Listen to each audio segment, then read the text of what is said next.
I want to know what this, he thinks. yes, I'm not going to comment on that at this time. The Secretary recused himself from his dealings with ExxonMobil at the time that he became Secretary of State. This all predates his time here at the Department of State, and so I'm going to refrain from giving any comment on that at this time. I understand this predates his time at Secretary of State, but now he is in a position in which he is part of the team that is supposed to enforce sanctions, not violate them or allow others to violate them. So I think it's relevant to know what he thinks about this I will say decision this. today. The Secretary continues to abide by his ethical commitments, including that recusal from Exxon-related activities. The action was taken by the Department of State, the Department of the Treasury, and State was not involved in this. Right. Well, Exxon seems to, well, not seems to. Exxon says in its statement that it thinks that it's being treated unfairly by OFAC and that it was led to believe that there was a difference between dealing with Mr. Sechin in a professional rather than a personal manner. In other words, that dealing with him professionally was okay, dealing with him personally was not.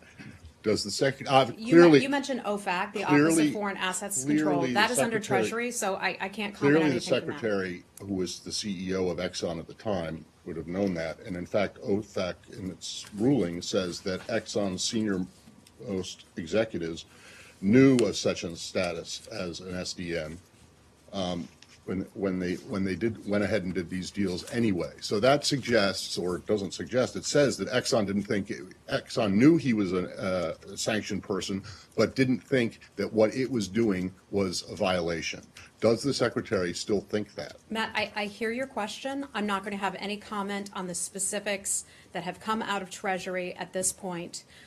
Exxon could perhaps best answer some of those questions, and Treasury can answer them as well. Okay, your opening statement about Ukraine and the deteriorating situation there. Correct. The OFAC announcement says that ExxonMobil caused significant harm to the Ukraine-related sanctions program objectives by engaging in this, by signing not 1, 2, 3, 4, but 8 different contracts, or its subsidiary did.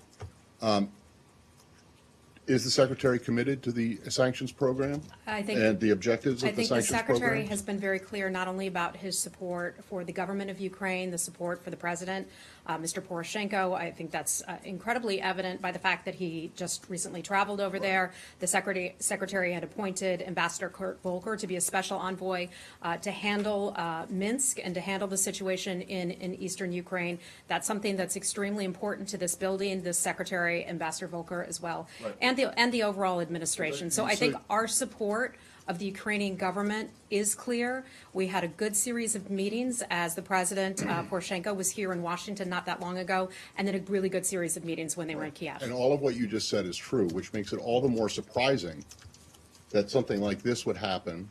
I mean, did he not support the objectives of the U.S. government when he was the chairman of Exxon? I can't speak to that. Can you assure us that he does now? I can't speak to that in particular. I can tell you additional questions. You can speak with ExxonMobil. They would best address them. The Secretary has recused himself. He's living up to his ethical commitments that he agreed to when he took this position as Secretary of State. I know some of these answers may not be satisfying to you, but that's what I can give you right now. Can you tell us if the Secretary believes in the objectives of the Ukraine-related sanctions programs?